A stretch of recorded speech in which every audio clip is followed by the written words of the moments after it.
오늘 이제 요한계시록 1장을 마무리합니다. 1장을 마무리하게 되는데, 요한은 하나님의 말씀과 예수를 증언한 것 때문에 반모라는 섬에 지금 유배 중에 있습니다. 유배 중에 주일날, 주의 날에 성령의 감동이 되어서 하나님의 그 은혜, 하나님의 은혜로서 주님을 만나게 되는 그 환상을 보게 됩니다. 요한이 보게 된 그 주님, 요한을 찾아오신 그 주님은 지극히 영화로우신 분이셨습니다. 주님의 모습을 요한은 기록했는데, 그분은 발에 끌린 옷을 입고 또 가슴에는 금띠를 띠셨고, 그 눈은 불꽃 같고, 그 머리와 털은 흰 양털 같고 눈과 같고, 또 그분의 발은 풀무불에 단련된 빛난 주석 같고, 그분의 음성은 많은 물소리 같고, 또 그분의 오른손에는 7 별을 붙들고 계시고, 또 그분의 입에는 좌우에 날쌘 검이 나오고, 그분의 얼굴은 마치 해가 힘있게 비치는 것 같은 바로 그 예수님을 요한이 보게 된 겁니다. 요한을 찾아오신 예수님은 바로 하나님의 영광과 능력과 권세를 가지신 분으로 찾아온 것입니다. 요한은 이렇게 찾아오신 예수님을 보게 되었는데, 이렇게 예수님을 보았을 때 그는 죽은 자 같이 되었습니다. 요한이 죽은 자 같이 된 것은 죽은 척 했다라는 게 아닙니다. 하나님의 그 영광을 대면했기 때문에 죽은 자 같이 된 겁니다. 죄인인 인간은 지극히 영화로우신 그 하나님의 영광을 대면하고 살 자가 없습니다. 하나님의 영광을 대면하면 인간은 죽을 수밖에 없습니다. 그래서 구약 성경을 보면 모세가요, 하나님의 영광을 보여달라고 해요. 모세가 대단해요. 모세가 얼마나 위대한 사람입니까? 그럼 모세가 하나님의 영광을 보여달라고 해요. 근데 그렇게 하나님의 영광을 보여달라고 하는 모세에게 하나님이 뭐라고 말씀하시느냐? 내 얼굴을 보고 살 자가 없다, 이렇게 이야기합니다. 출애굽기 33장 18절에서 23절의 내용인데요, 자, 요한이 왜 죽은 자처럼 되었는지 그 이유를 이 본문이 말을 합니다. 자, 한번 같이 읽겠습니다. 시작. 모세가 이르되 원하건대 주의 영광을 내게 보이소서. 여호와께서 이르시되 내가 내 모든 선한 것을 내 앞으로 지나가게 하고 여호와의 이름을 내 앞에 선포하리라. 나는 은혜 베풀 자에게 은혜를 베풀고 긍휼히 여길 자에게 긍휼을 베푸느니라. 또 이르시되 내가 내 얼굴을 보지 못하리니 나를 보고 살 자가 없음이니라. 여호와께서 또 이르시기를 보라, 내 곁에 한 장소가 있으니 너는 그 반석 위에 서라. 내 영광이 지나갈 때에 내가 너를 반석 틈에 두고 내가 지나도록 내 손으로 너를 덮었다가 손을 거두리니 내가 내 등을 볼 것이요 얼굴은 보지 못하리라. 아멘. 하나님의 영광을 보여달라고 하는 모세를 향해서 하나님이 보여주시기는 하는데 보고 살 자가 없다는 거예요. 그래서 당신의 영광인 모든 선한 것을 모세 앞에 지나가게 할 건데, 근데 하나님의 손이 모세를 덮으시겠다는 거예요. 그래서 모세로 하여금 그 영광을 대면하지 못하고 지나간 영광을 보게 하시겠다는 거예요. 등만 살짝 보여주시겠다는 거예요. 요한이 예수님을 보고 죽은 자처럼 된 것은 바로 이 영광을 대면했기 때문이죠. 그러니까 하나님의 영광에 압도당한 요한이 죽은 자처럼 된 것은 죽음에 대한 두려움이죠. 죽음에 대한 두려움 때문에 그는 죽은 자처럼 된 것이죠. 죽음에 대한 두려움은요, 인간이 하나님을 피하려고 하는 이유가 되기도 합니다. 그렇지 않습니까? 인간이 하나님을 피하려고 하는 이유는 죽음에 대한 두려움 때문이에요.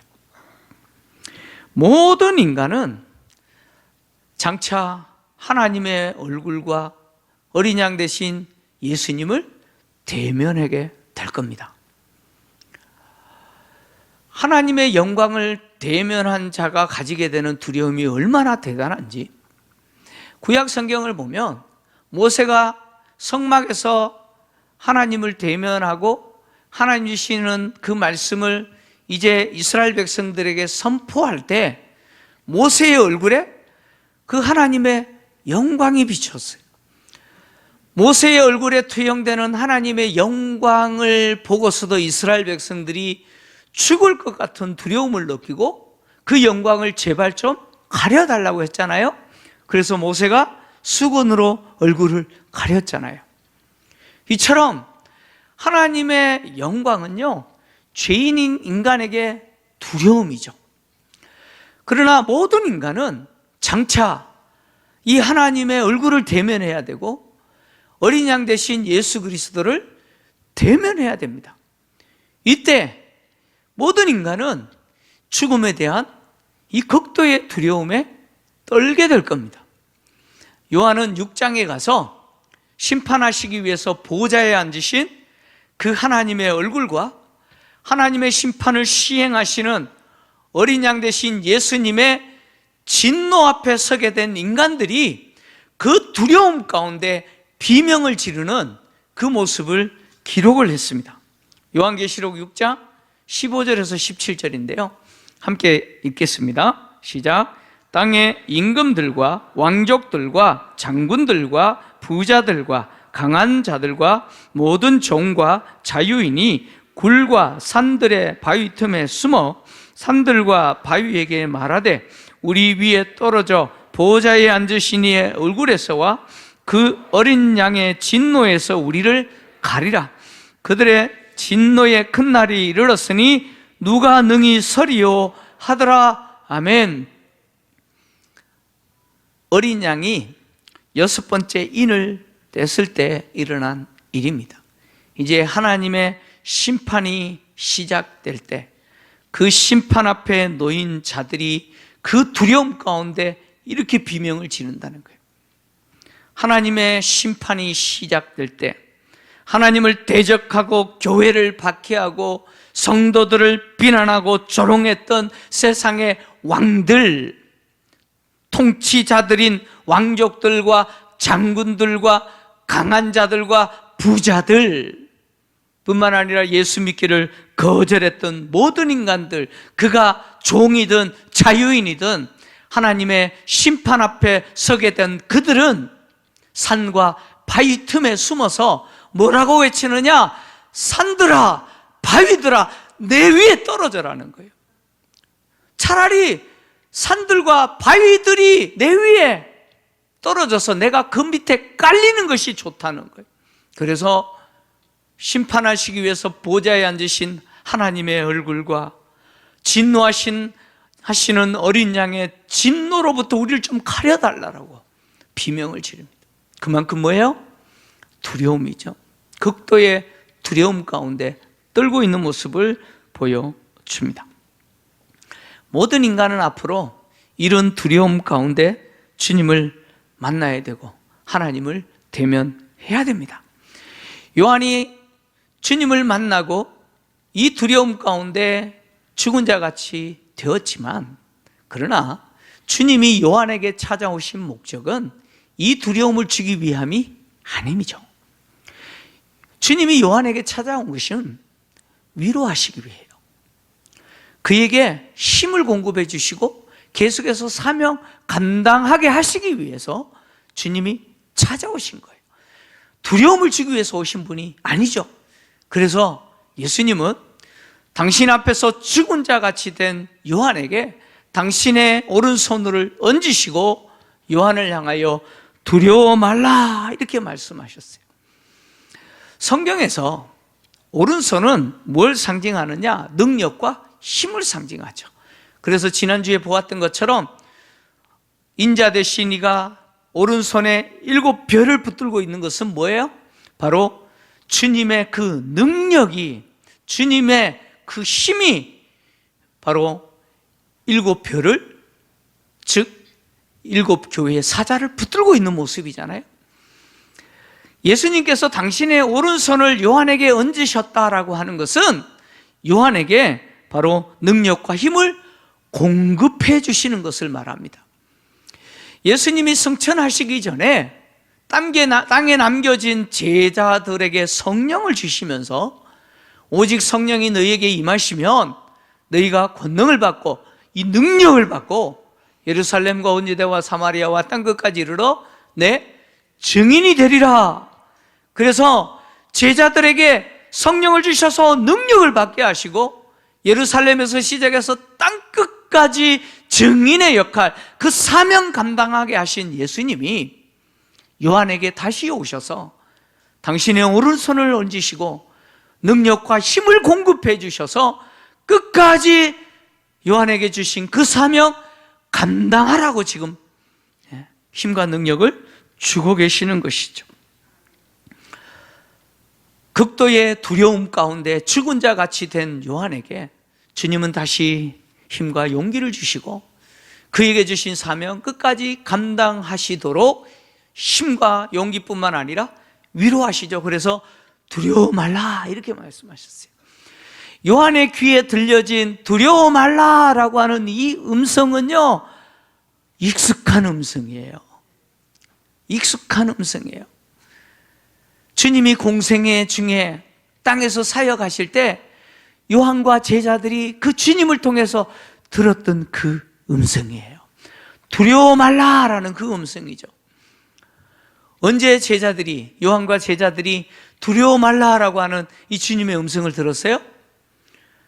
요한과 제자들이 한밤중에 갈릴리 호수를 건너다가 풍랑 중에 죽을 고생하고 있을 때 새벽에 주님이 물 위를 걸어오셨잖아요. 제자들과 요한이 유령이다 라고 비명 지를 때 그때 주님이 뭐라고 말씀하셨어요? 내니 두려워 말라 안심하라 라고 말씀하셨어요. 두려워 말라 라고 하셨던 그 주님의 음성, 그 익숙했던 주님의 음성을 요한이 들은 거예요. 주님이 요한에게 오신 것은 요한에게 용기와 힘을 주시고 위로하시기 위해서 두려워하지 말라라고 말씀하시죠. 여러분, 모든 인간은요, 개인적인 종말인 죽음이든 아니면 예수님이 다시 오시는 역사적 종말이든 종말을 맞이하게 됩니다. 그때에 하나님의 얼굴을 대면해야 되고 어린 양 대신 예수님을 만나야 됩니다. 그때에 주님을 대적하고 부정했던 자들은 그들에게 임할 그 심판 앞에서 극도의 두려움 가운데 떨게 될 겁니다. 그러나 비록 땅에서는 예수 믿는 것 때문에 말로 할 수 없는 고난을 당하지만 이 땅에서 예수를 믿고 주님을 따랐던 성도들에게는 그 두려움 가운데 주님은 이런 음성을 들려주실 거예요. 두려워하지 말라. 성도들에게는 그 두려움의 순간에 주님이 두려워하지 말라, 두려워하지 말라 이렇게 위로의 음성을 들려주실 거예요. 그 위로의 음성을 듣는 자들이 누굽니까? 이 땅에서 예수를 믿는 저와 여러분입니다. 주님은 반드시 저와 여러분들에게 위로를 주실 거예요. 뿐만 아니라 지금 이 순간에 이 말씀을 통해서 예수 믿는 것 때문에 말로 할 수 없는 어려움들을 겪고 있는 우리에게 주님은 위로하시는 거죠. 두려워하지 말라라고 위로하십니다. 주님은 요한에게 두려워하지 말라라고 말씀하시고 왜 두려워하지 말아야 되느냐? 두려워하지 말아야 될 그 이유를 말씀하셨는데, 그 이유는 주님은 당신을 이렇게 소개하십니다. 나는 처음이요 마지막이라, 살아있는 자니라. 내가 전에 죽었으나 세세토록 살아있는 자이며 사망과 음부의 열쇠를 가진 자니라 라고 말씀하셨어요. 우리가 주님을 두려워하지 말아야 될 이유가 여기 있죠. 예수님은 당신이 처음이요 마지막이라고 말씀하셨습니다. 처음이요 마지막이라고 하는 이 말씀은 알파와 오메가라는 말과 같은 의미예요. 하나님이 당신을 소개하실 때 나는 알파와 오메가라 소개하신 것과 같은 의미죠. 특히 예수님이 요한에게 나는 처음이요 마지막이라 라고 말씀하신 이 소개는 하나님이 이사야 선지자에게 당신을 소개하신 것과 똑같습니다. 이사야서 44장 6절을 보면 하나님은 당신을 이렇게 소개했어요. 같이 읽겠습니다. 시작. 이스라엘의 왕인 여호와, 이스라엘의 구원자인 만군의 여호와가 이같이 말하노라. 나는 처음이요 나는 마지막이라. 나 외에 다른 신이 없느니라. 아멘. 하나님 이사야 선지자를 향해서 나는 처음이요 마지막이라, 나 외에 다른 신은 없다라고 말씀하셨습니다. 인류는요 수많은 신들을 숭배했고 지금도 숭배하고 있습니다. 인류가 지금까지 숭배했고 지금도 숭배하고 있는 그 수많은 신들은 사실 생명이 없는 존재죠. 생명이 없는 존재일 뿐만 아니라 인류가 만들어낸 존재들이죠. 그래서 인류가 만들어낸 존재이기 때문에 인류에 의해서 존재하게 되었고, 인류는 그런 존재들을 뭘로 표현했어요? 이 피조 세계의 형상으로 표현을 했어요. 그래서 이런 존재들은 인류가 피조 세계의 어떤 형상으로 자기를 만들어도 아무것도 할 수 없는 존재죠. 그렇잖아요. 예? 물고기의 형상이나 예? 심지어 어떤 짐승이나 예? 하늘에 있는 어떤 형상으로 만들어도 아무것도 할 수 없는 존재가 뭐예요? 바로 인류가 숭배했고 지금도 섬기고 있는 그런 존재들이라는 거예요. 그런 것들은 없다는 거예요. 그러나 하나님은 인류가 만들어낸 분이 아니죠. 하나님은 도리어 하늘과 땅을 창조하시고 그 가운데 있는 모든 인간들과 피조물을 창조하신 분이 누구예요? 하나님이세요. 하나님은 창조주세요. 모든 피조 세계의 근원은 하나님이세요. 그래서 하나님이 창조하셨기에 하나님은 인간으로 하여금 하나님의 형상을 피조 세계의 어떤 모양으로도 만들지 말라라고 명령하신 거예요. 왜요? 하나님은 창조주시기 때문에. 그래서 하나님은 피조 세계를 창조하셨을 뿐만 아니라 인류의 시작과 진행과 인류의 역사에 마무리를 하시는 분이 하나님이시라는 거예요.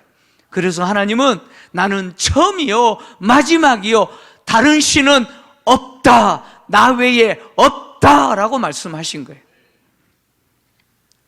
주님이 당신을 처음이요 마지막이라고 소개한 이유도 바로 이와 같습니다. 예수님은 1세기 당시 로마와 지중해를 중심으로 로마 세계 속에 살아갔던 그 수많은 이방 민족들이 숭배했던 그 우상들은 생명이 없는 것이라는 거예요. 그러나 예수님은요, 예수님은 피조 세계를 창조하신 하나님이시고, 그리고 또 인류의 역사를 시작하시고 진행하시고 마무리하시는 분이 누구시라는 거예요? 바로 당신이시라는 거예요. 생명 없는 우상과 달리 주님은 어떤 분이세요? 창조주이시면서 살아계신 분이라는 거예요. 예수님은 살아계신 분이라는 거예요. 그래서 주님은 당신을 처음이요 마지막이요 살아계신 분이라고 소개한 것이죠. 뿐만 아니라 예수님은 죽음을 경험하신 분이죠. 그래서 예수님은 당신을 내가 전에 죽었었노라 라고 소개하고 있죠. 전에 죽었었노라 라는 예수님의 이 말씀은 당신이 십자가에 죽으신 사건을 말합니다. 예수님은 십자가의 죽으심으로 말미암아 죽음을 경험하신 분이에요. 그러나 그분은 다시 살아나셨고 지금도 살아계신 분이라는 거예요. 지금도 살아계신 분일 뿐만 아니라 세세토록 살아계시는 분이 예수 그리스도라는 거예요. 세세토록이라고 하는 말은 영원성을 이야기합니다. 영원히 살아계시는 분이 누구예요? 예수 그리스도입니다. 로마가 지배했던 도시들, 로마의 속주 도시들은 로마 황제와 로마의 신들과 심지어 이집트 신들을 숭배하기에 치열하게 경쟁했습니다. 이 도시들은 로마 황제를 숭배하고 또 우상 숭배하는 일을 도시가 진행하는, 그래서 도시 시민들은 의무적으로 참여해야 될 제1호 정하고 모든 시민들이 참여하게 만들었습니다. 이렇게 열렬하게 황제를 숭배하고 우상을 숭배했지만, 그러나 이 도시들이 숭배하는 죽은 로마의 그 황제 그리고 그 신들이라고 하는 존재들은 생명이 없는 것이죠. 그것들은 인간이 지어낸 상상 속에 존재하는 생명 없는 존재일 뿐이죠. 그러나 교회가 섬기고 교회가 예배를 드리고 교회가 경배하는 예수 그리스도는 죽었다가 살아나신 분이요, 영원히 살아계신 분이요, 인류의 역사를 시작하시고 진행하시고 마무리하시는 분이시라는 거예요. 뿐만 아니라 그 예수님은 사망과 음부의 열쇠를 갖고 계신 분이라는 거예요. 사망과 음부의 열쇠를 예수님이 당신이 가졌다라고 하는 이 속에는 사망과 음부의 영역까지 누구 손에 있다는 거예요? 당신의 손에 있다는 거예요. 사망과 음부의 영역을 통치하시는 분이 누구냐? 바로 나 그리스도다, 나 예수다라고 예수님은 소개하고 계시는 거예요.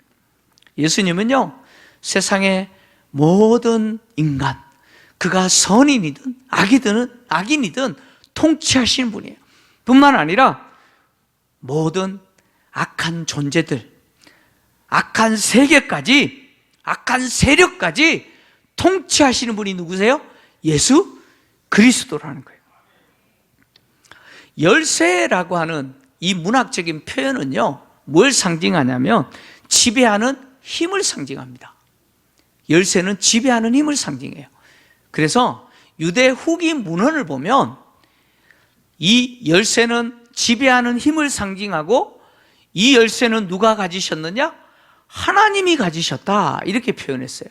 근데 주님은 이 열쇠를 누가 가지셨다고요? 당신이 가지셨다는 거예요. 이 모든 피조 세계를 지배하시는 그 힘은 내가 가졌다라고 주님은 말씀하시는 거예요. 그래서 마태복음 16장을 보면 주님은 천국의 열쇠를 가졌다고 말씀하십니다. 천국의 열쇠, 즉 인간을 구원하시는 능력은 누구에게 있어요? 예수께 있다는 거예요. 사람을 천국으로 보내실 수 있는 능력을 가지고 계신 분이 누구시냐? 예수 그리스도라는 거예요. 뿐만 아니라 오늘 본문에서 사망과 음부의 열쇠를 누가 가지고 계세요? 당신이 가지셨다는 거예요. 사람의 생명을 주시기도 하고 거두시기도 하시는 분이 누구시라는 거예요? 예수 그리스도라는 거예요. 우리의 생명의 주인 되실 뿐만 아니라 인간으로 하여금 지옥에 떨어지게 하시는 분도 누구시라는 거예요? 예수 그리스도라는 거예요. 그리스 로마 세계에 살았던 헬라인들은 이 음부의 열쇠, 즉 지하 세계잖아요.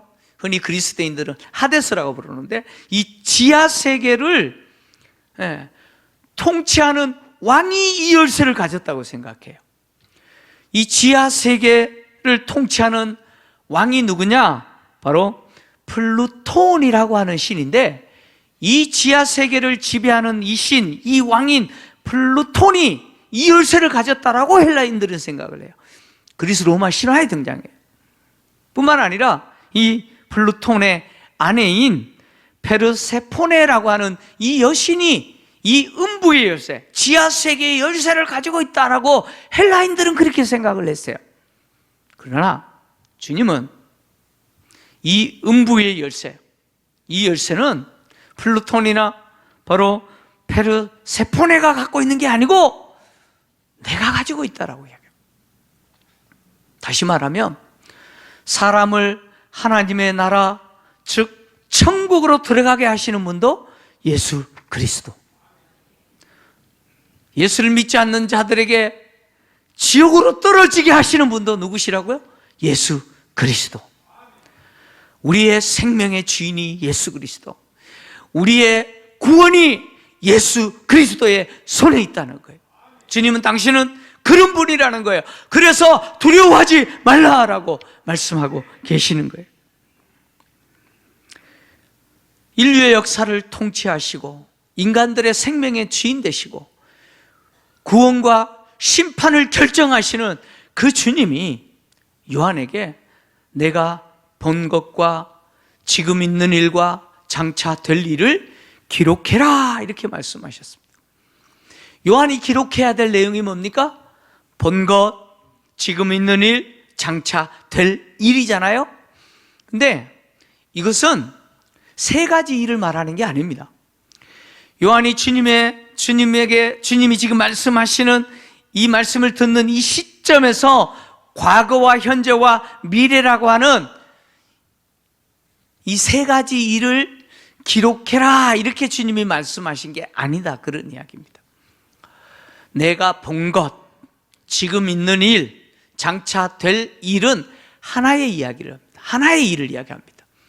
1절에서는 그 일이 바로 반드시 속히 될 일을 말하고, 그리고 11절에서는 내가 본 것, 이것을 말합니다. 그러니까 다르게 이야기하면 내가 본 것은 지금 있는 일이고 내가 본 것은 장차 될 일, 그 일을 이야기합니다. 그러니까 하나의 일이에요.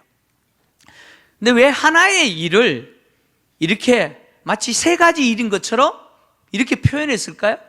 이것이 묵시 문학에 있어서 강조하는 기법입니다. 그러니까 동일한 하나의 일을 삼중적으로 표현하는 것은 강조를 의미합니다. 강조를 의미하는데 내가 본 것, 지금 있는 일, 장차 될 일은 무엇일까요? 이 요한계시록 전체의 내용을 이야기합니다. 바로 교회를 통해서 주님이 이루시는 구속의 역사를 이야기합니다. 주님은 교회를 통해서 이루시는 이 구속의 역사를 반드시 이루실 거라고 하는 것을 강조하시기 위해서 이렇게 삼중적으로 표현을 한 거죠. 주님은 교회를 통해서 이루실 이 구속의 역사를 이루실 거라고 말씀하시면서 그것을 요한에게 기록해라 라고 말씀합니다. 그러면서 네가 본 것은 뭐냐? 나의 오른손에 7별의 비밀과 7금 촛대인데, 7별은 7교회의 사자이고 7금 촛대는 7교회다라고 말씀하셨습니다. 7별은 7교회의 사자, 천사를 이야기한다고 지난주에 말씀드렸잖아요. 사자라는 표현이 앙겔로스라는 단어인데 요한계시록에서는 천사를 이야기합니다. 다시 말하면 지상교회의 천상적 대표들이라는 거예요. 그리고 7금 촛대는 지상교회를 이야기하잖아요. 그러니까 지금 주님이 요한을 통해서 우리에게 드러내는 이 교회 공동체가 얼마나 대단한 공동체를 드러내고 있는 거예요. 여러분, 교회를 우습게 여기지 마십시오. 교회 공동체는요, 이런 공동체예요. 땅에 세워진 지상적 공동체지만 천상적 공동체라는 거예요.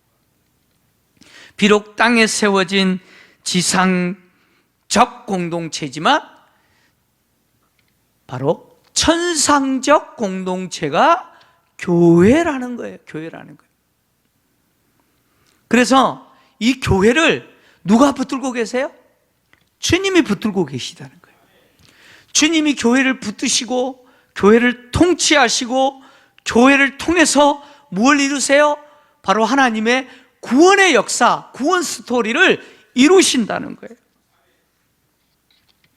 주님은 요한에게 오셔서 두려워하지 말라라고 말씀하시고 요한에게 격려하시고 힘과 용기를 주시고 능력을 주시고 끝까지 사명 감당하게 하신 것처럼 지금도 마찬가지로 이 땅에 세워진 공동체지만 천상적 공동체인 교회 공동체에게 두려워하지 말라 위로하시고 당신의 능력과 힘을 공급하시면서 계속해서 교회를 통하신 하나님의 구원 그 역사를 이루시는 분이 예수 그리스도라는 거예요. 주님이 요한에게 기록해라 라고 말씀하신 이 요한계시록의 내용은 우리의 이야기예요. 저와 여러분의 이야기예요. 우리 교회를 통해서 이루시는 구원의 역사가 어떻게 드러나고 성취되는지를 기록한 내용이 요한계시록의 내용이에요. 따라서 우리가 교회를 주님이 인류 역사 가운데서 이루시는 그 구원의 역사를 이루시는 도구로 쓰시도록 드려야 돼요. 여러분, 우리 교회를 우리는 주님이 구원 역사를 이루시는 도구로 드려야 돼요. 드려야 돼요. 교회는 담임 목사가 고민하고 결정하는 어떤 비전에 의해서 운영되는 공동체가 아니에요. 교회는 누가 운영하십니까? 교회는 주님이 운영하십니다. 교회는 주님이 통치하시고요.